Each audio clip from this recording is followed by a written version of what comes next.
শ্রমজীবী যারা আছেন মনক্ষুণ্ণ হবেন না, মন ছোট করবেন না। You are the super hero remittance fighter of our country. একজন পরিচ্ছন্নতা কর্মী, তারও 20 থেকে 30,000 টাকা বাংলাদেশে ঢোকে প্রতি মাসে। আপনি চিন্তা করতে পারেন 6টা মাস যদি রেমিটেন্স বন্ধ হয়, শ্রীলঙ্কার চেয়েও খারাপ অবস্থায় বাংলাদেশে চলে যাবে। এটা আল্লাহর পক্ষ থেকে একটা স্পেশাল রাহমা, মার্সি এন্ড ব্লেসিংস, যা আমাদের রিজিকের তাগিদায় সারা বিশ্বে যে কাজ করতে হয়, আমরা কাজ করি আর দেশে টাকা পাঠাই, আর সচল থাকে আমার দেশের অর্থনীতির চাকা। আলহামদুলিল্লাহ পড়ে। সো বাংলাদেশের গভর্নমেন্টকে আমি বিনীত অনুরোধ জানাবো, শ্রম মন্ত্রণালয়কে অনুরোধ জানাবো, এয়ারপোর্ট অথরিটিকে অনুরোধ জানাবো, আমার শ্রমজীবী ভাইদের সাথে ভালো আচরণ করুন, তাদের সাথে কোঅপারেট করুন। বিশেষ করে যতগুলো দূতাবাস আছে, আমার শ্রমজীবী ভাইদের যে কোনো কাজকে অগ্রাধিকার ভিত্তিতে আপনারা সার্ভিস দিন। তারা ভালো থাকলে ভালো থাকবে বাংলাদেশ। আসসালামু আলাইকুম ওয়া রাহমাতুল্লাহি তাআলা ওয়া বারাকাতুহু। নাহমাদুহু ওয়া নুসাল্লি আলা রাসূলিহিল কারীম। أما بعد فأعوذ بالله من الشيطان الرجيم بسم الله الرحمن الرحيم يا أيها الإنسان إنك كادح إلى ربك كدحا فملاقيه صدق الله العظيم رب اشرح لي صدري ويسر لي أمري واحلل عقدة من لساني يفقه قولي।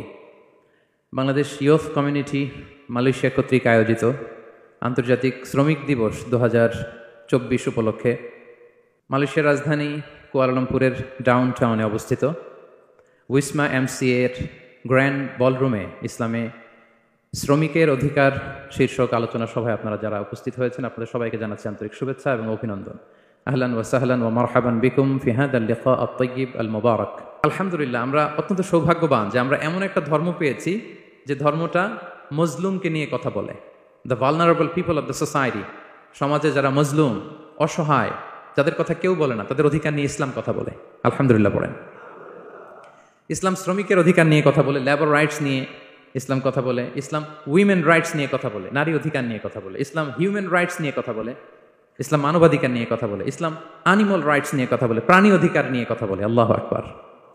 আপনি চাইলেই একটা প্রাণীকে আঘাত করতে পারবেন না। আমাদের দেশে এটা খুব বাজে একটা কালচার। কুকুর একটা দেখলেই আমরা কি করি? হয় ঢিল ছড়ি, না একটা লাথি মারি। কিছুই করে নাই, আপনাকে পাশ দিয়ে যাচ্ছে দেখলেই কি ঢিল মারে, লাথি মারে, আরো অনেক জঘন্য জঘন্য কাজ আমরা করি। তাহলে যারাই যেখানে বিপন্ন, মানবতা যেখানে বিপন্ন, সেখানেই ইসলাম হাজির হয়েছে। আলহামদুলিল্লাহ। এজন্য ইসলাম পেয়ে আমরা খুশি না বেজার বলেন? এজন্য প্রত্যেক সালাতের পরে আমরা ঘোষণা দিই, রাদিতু বিল্লাহি রাব্বা ওয়া বিল ইসলামি দীনা ওয়া বি মুহাম্মাদিন নাবিয়্যান ওয়া রাসূলা। আমরা আল্লাহকে রব হিসেবে পেয়ে খুশি, আমরা ইসলামকে দিন হিসেবে পেয়ে খুশি।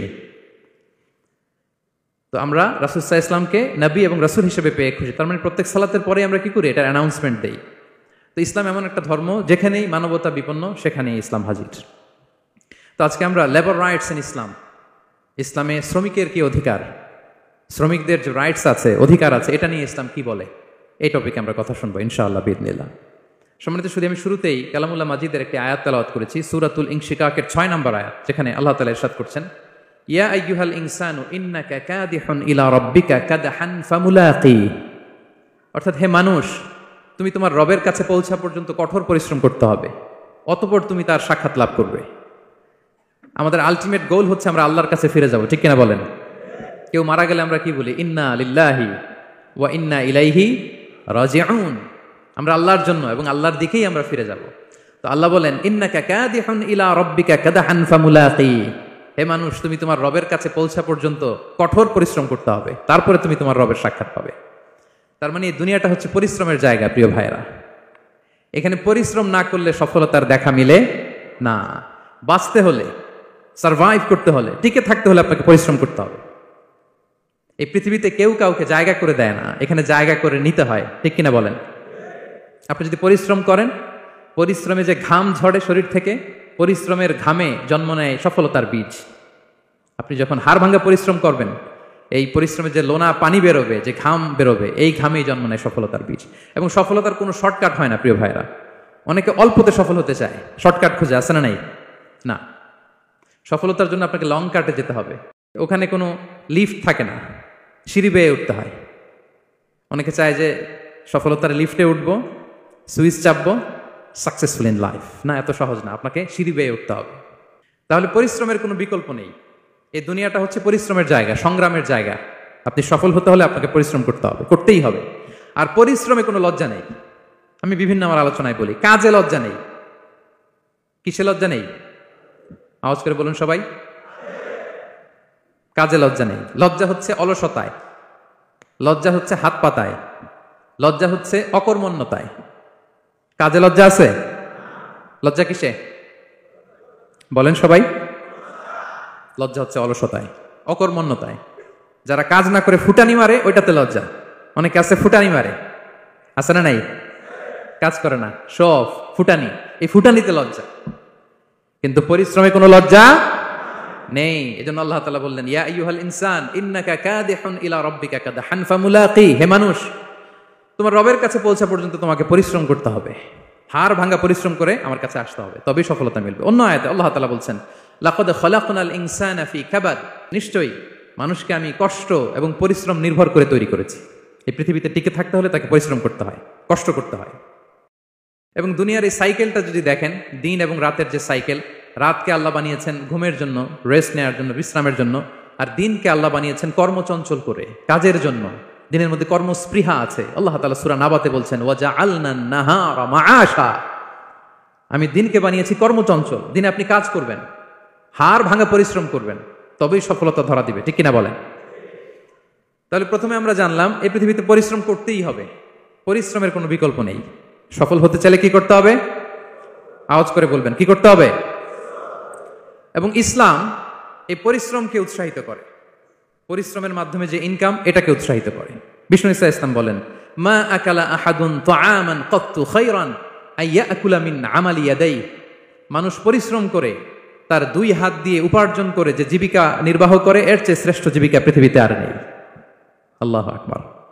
আপনারা যারা কষ্ট করে ঘাম ঝরিয়ে উপার্জন করেন, এই পৃথিবীতে এর চেয়ে শ্রেষ্ঠ উপার্জন আর হতে পারে?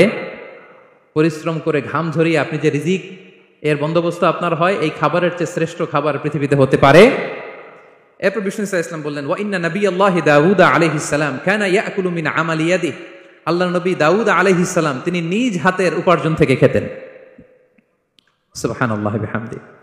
তিনি আর্মর বানাতেন, যুদ্ধাস্ত্র, তিনি বর্ম বানাতেন, নিজ হাতে বর্ম বানিয়ে, যুদ্ধাস্ত্র বানিয়ে বিক্রি করে সেটা দিয়ে জীবিকা নির্বাহ করতেন। আল্লাহু আকবার। তাহলে পরিশ্রমের কোনো বিকল্প নেই। শ্রমের মাধ্যমে যে উপার্জন, এটা শ্রেষ্ঠ উপার্জন। তাই শ্রমজীবী যারা আছেন, মনক্ষুণ্ণ হবেন না, মন ছোট করবেন না। You are the super hero, you are the super hero, you are the remittance fighter of our country. এই জন্য রাস্তা দিয়ে যখন হাঁটবেন, বুক ফুলিয়ে হাঁটবেন, আর বস্তা ভরে টাকা নিয়ে দেশে ফিরবেন। ঠিক কিনা বলেন? বুক ফুলিয়ে হাঁটতে হবে। এজন্য আমি আমার প্রিয় মাতৃভূমি বাংলাদেশের গভর্নমেন্টকে অনুরোধ করবো, আমাদের শ্রমজীবী ভাইদের যাতে সুবিধা হয় এই ব্যবস্থা আপনাদের করতে হবে। বিনীত অনুরোধ রাখবো। শ্রম মন্ত্রণালয়ে যারা দায়িত্বে আছেন, স্পেশালি তাদেরকে রিকোয়েস্ট করবো, আমাদের শ্রমজীবী ভাইদের যেন কোনো কষ্ট না হয়, কারণ তাদের পাঠানো রেমিটেন্সে সচল থাকে আমার দেশের অর্থনীতির চাকা। তারা ভালো থাকলে ভালো থাকবে বাংলাদেশ। Very simple. ঠিক কিনা বলেন? আমার যে ভাইটা পরিচ্ছন্নতা কর্মী, রাস্তা ক্লিন করে, এয়ারপোর্টে ওয়াশরুম ক্লিন করে, একজন পরিচ্ছন্নতা কর্মী, তারও 20 থেকে 30 হাজার টাকা বাংলাদেশে ঢোকে প্রতি মাসে। আপনি চিন্তা করতে পারেন? হ্যাঁ, 6টা মাস যদি রেমিটেন্স বন্ধ হয়, শ্রীলঙ্কার চেয়েও খারাপ অবস্থায় বাংলাদেশে চলে যাবে। Just only 6 months.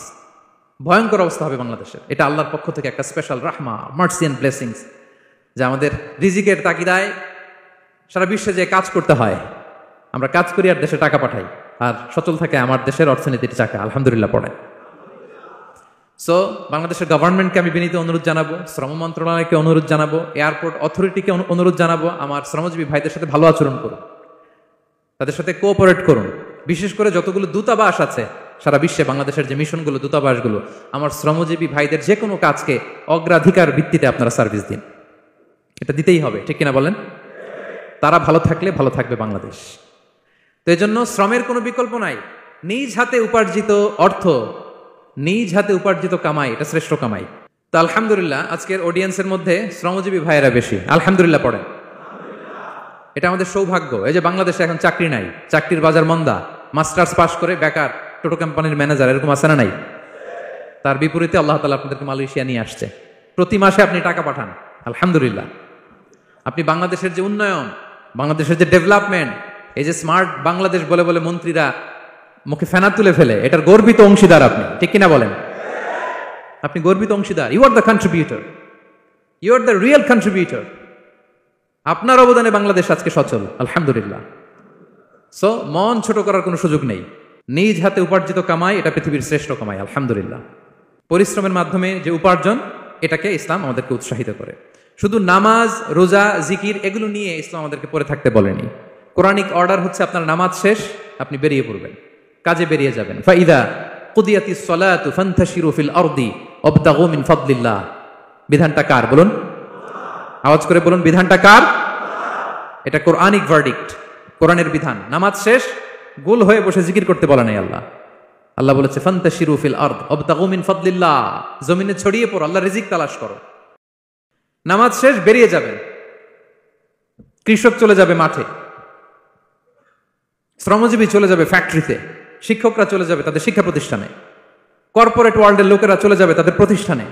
ডেভেলপমেন্ট করতে হবে, সিভিলাইজেশন করতে হবে।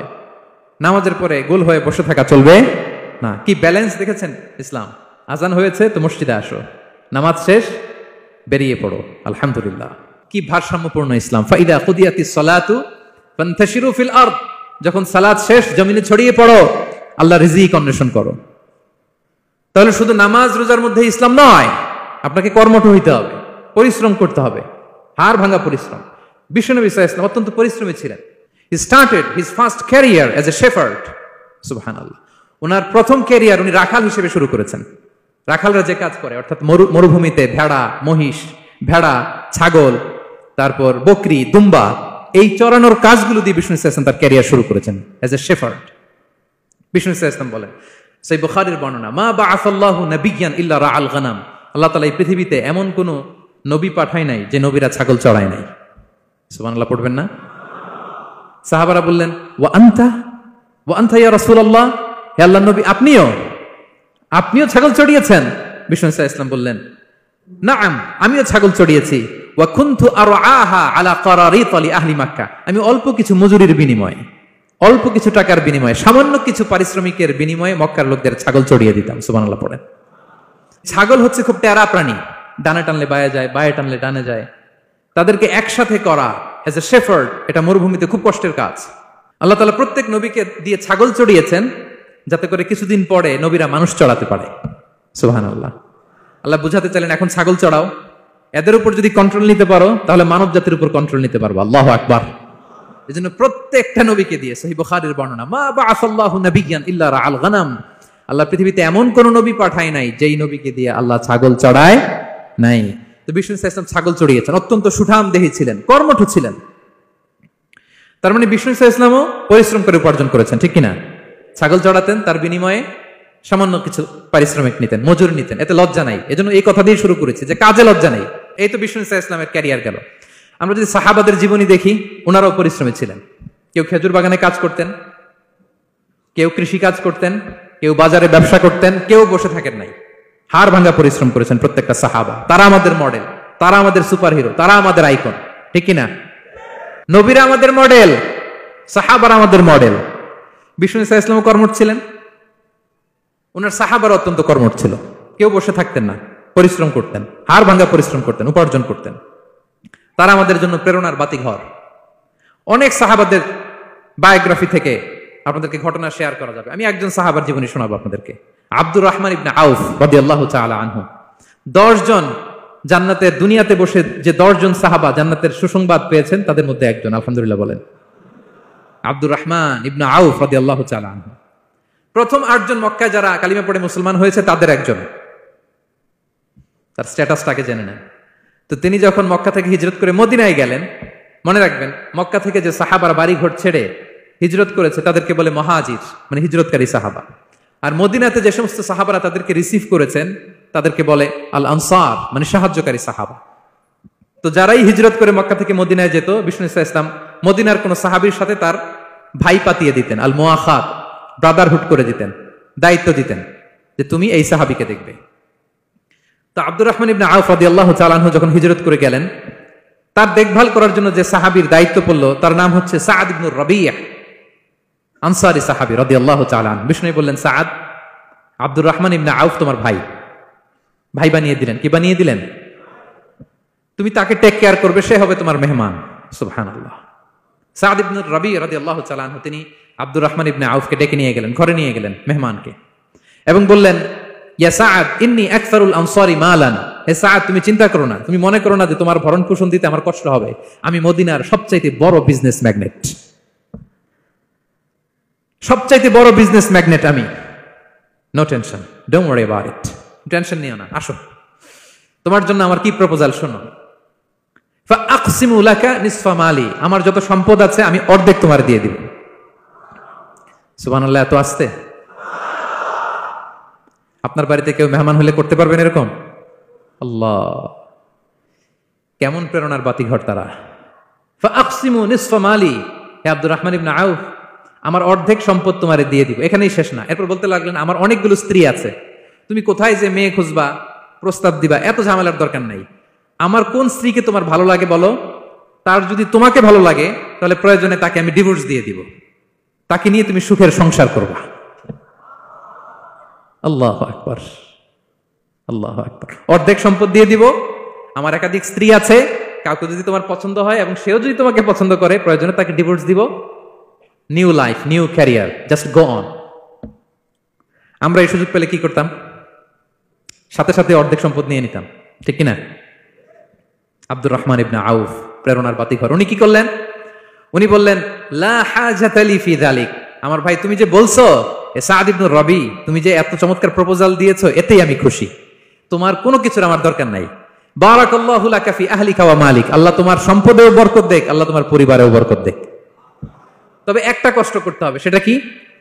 আব্দুর রহমান ইবনে আউফ বললেন, দুল্লানি ইলা সুক, just show me the way to market, মদিনার বাজারটা কোথায় এটা একটু দেখায় দাও। আমি নতুন মানুষ, পথঘাট চিনি না। দুল্লানি ইলা সুক, just show me the way to market of Medina, মদিনার বাজারটা কোন রাস্তা একটু দেখায় দাও। আল্লাহু আকবার। সাদ ইবনে রবি বললেন, এই তো মদিনার বাজার। উনি যে কিছু ঘি কিনলেন, পনির কিনলেন, কিনে বিক্রি করলেন, প্রফিট করলেন, ওই প্রফিট দিয়ে আরো বেশি করে কিনলেন, আবার বিক্রি করলেন, প্রফিট, আবার বিক্রি করলেন, প্রফিট। এই কেনা বেচা করতে করতে 1-2 মাসের মধ্যে উনি মদিনার one of the biggest business magnate হয়ে গেলেন। আল্লাহু আকবার, কি হাড় ভাঙা পরিশ্রমই না তারা করেছেন।